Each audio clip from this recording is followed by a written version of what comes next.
Hey everyone, and welcome to another episode of Space Science, but not Space Science with Python. Today we are talking a little bit more about tools and software. So there is a small playlist here on this YouTube channel where I occasionally show you something, some tools or applications, libraries and so on that astronomy related.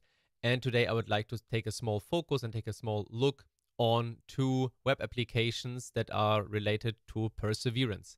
So Perseverance, as quick recap, is a very huge or large Mars rover that was sent by NASA and landed there in February 2021.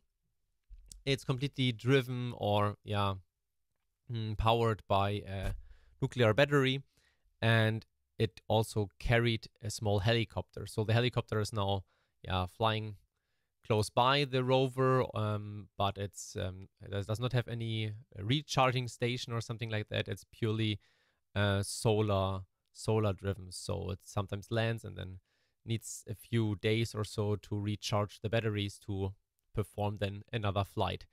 But anyway, here I would like to show you two websites, the two applications. One is from NASA, of course, and the other one is, I would say, quite unknown. It has been made by a colleague of mine from the University of Berlin, and I would like to show you what he programmed in a small solo project, and I really like that, and I would like to show you what he did, and also the links are, of course, in the description. So first, let's jump to this app that is simply called Jezero, and Jezero is the app he created to show the path of Perseverance on the Mars surface, and also he added some waypoints, and also some images, and also some sound data.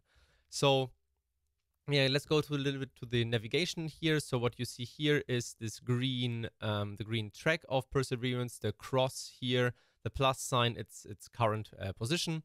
And originally Perseverance landed here in this region. So there are some ways to interact now with this application. I mean, we can maybe go a little bit here through first the images, and I would suggest to go to the most remarkable image that is being taken here, Hog Wallow Flats. And if you open the images, you have to turn on your headphones, and then you hear also a sound. You will not hear it here in the video. Now the speakers of my Mac are creating now the sounds. Maybe you hear it, I don't know. But this is like one panorama mosaic of this Jezero crater. So here you see, for example, the boulder. It's around a size of around 1 meter, respectively 3 feet, called Betty's Rock. You see here also in the distance, it's kind of difficult. You need really then the original images. Some effects of wind erosion, where you see a small boulder balancing on another boulder. So something you see also here on Earth. That's being created purely by wind erosion, sand ripples, and so on. And the white thingy here, this is sedimentary rocks or sedimentary stones and dust. That's a remnant of the origins of the Jezero crater. So we will get to the Jezero crater just in a moment. We can't see the rover itself; it's being cut out. There's another panoramic view where we can see the rover. Just let's wait. Let's go here through this image first, where you see also here the tracks where the rover came from. Now here on the left side is the menu bar. We can click here on the map, and then we jump back, and we can take a look to another panoramic view, like for example this one here, where we also see the rover itself. So you see there is partially covered in dust and some small grains and so on, being carried on and away by the wind. And you see also here this image is a little bit darker and also looks a little bit more different. It's more like a not surprisingly, like a desert, right? So this, you can play around with it and also take a look here. If you zoom out a little bit, you will also see some other tags, like for example here or here or here or here. These are rendered images. So these are not actual images of the rover. So only the ones here along the green line are rover images. This one here is more something that has been rendered. So you see here, what I wanted to say now is that originally, this is the theory, the Jezero crater was a small lake, or small sea, no, small lake with a delta. We take a look here at the delta. So the delta is here, and we are currently sitting on some kind of mountain, and it was there was a lot of water, and the sedimentary rock you just saw are the remnants of the sediment of this lake. And Perseverance is currently drilling holes into the rock, into the sediment, to extract stones samples to derive some geological insights. So this is basically this one here. So you can see, if you just scroll, zoom out, you see the Jezero crater quite nicely, almost perfectly circular shape, and you see that only a very small fraction is currently being investigated by Perseverance, so very, very small region. Here with the other sample, not samples, with the other renders, and here also some potential remnants of the rivers that were flowing into the Jezero crater. So for example, here you see this delta-like structure that then ends here in the crater. We can also use this application here. When you click on the eye, you can click and take a look at all the different panoramic views and renders. So everything that has this Mastcam Z panorama is an actual image. So Mastcam Z is the instrument, or Mastcam is the instrument of Perseverance, and the other one are renders. So if we click here on the information. No, doesn't want to work. No, it's a little bit stuck in my browser. That's strange. Doesn't want to work. We can maybe first take a look at the map layers, where we can also adjust a little bit the Jezero crater information. So, for example, we can have a look at the rover waypoints. So each point is 1 day of the rover's time, and you see that the rover was spending a lot of time here in this region, and then you see it was driving quite fast around this area to reach the entrance of this delta lake, or the exit point. Depends how you see it. And it tried to avoid this region here. So you see there's a lot of ripples and so on in the sand. This is probably a very dusty and sandy region. So there's a certain risk to get stuck with the rover. So it was quite helpful to find a path that avoids this area. So you see here it was driving fast for 2-3 weeks, and then it reached its final science destination to conduct more sample drills and images and so on.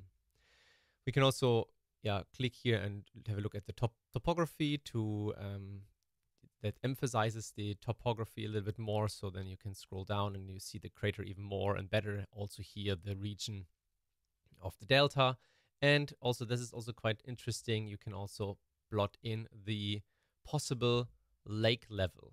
So how did it look like? And this is quite interesting. I mean, it's of course based on some scientific insights. I'm not really a geologist, so I really do not know how to derive these things, whether it could also be more or less, I don't know. But this is like the current theory of the level. I think I just made a mistake. I think this information is also only present if you click on particular points. Yeah, so the information only applies if you click on some information on the app. So here, for example, the delta top, and it provides you some interesting information. Yep. So this is basically the application. If you like this application, also go to my colleague's GitHub repository. Leave maybe a star or something that will really help him to see that people recognize his work, and also he is also open to improve this. So if you have any comments or so, write some feedback on his GitHub repository. Now it's time to move to another application, and this is of course created by NASA. And you see it's a little bit similar to the Jezero app I just showed you, just provides some other information. So for example, we've also here the waypoints we can click. Here they are. So you've also here the information which sol it was, so which Mars day. also the length of the individual tracks, and also the sample numbers. So where have some samples being extracted from the ground. We can maybe remove this here. And also we have here in this plot, we have also information about the helicopter flight path. Yeah, so where did it start? And then you see the helicopter made a shortcut to this region. Yeah, it just flew over this sand field, and you see also then the corresponding waypoint. So it just landed sometimes here somewhere and then making this zigzag course to the new position of Perseverance. So this is quite interesting to see how everything behaves on Mars and what the NASA engineers are currently doing, or how they program the rover and also the helicopter.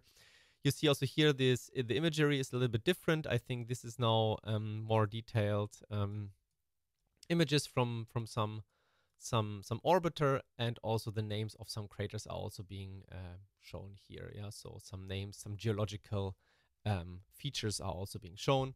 And you can also show the landing eclipse. I think it's also in the Jezero app, and also turn off the labels and so on. So it's basically similar as the Jezero Crater app, but the Jezero Crater app has maybe some other features and focus on other topics. And the Perseverance location app, let's call it like this, is maybe more for public outreach, also with some information about longitude, latitude information, and so on. So yeah, these are the two applications I wanted to show today, and the links are in the descriptions. And again, if you have any comments regarding the Jezero Crater app, please leave a comment here in the video, or also on his GitHub repository. It would be really nice to get some more feedback so that he can improve and work on this application accordingly. And I think this is a very nice and cool small application that is probably very, very unknown in the public outreach space community. So until next time.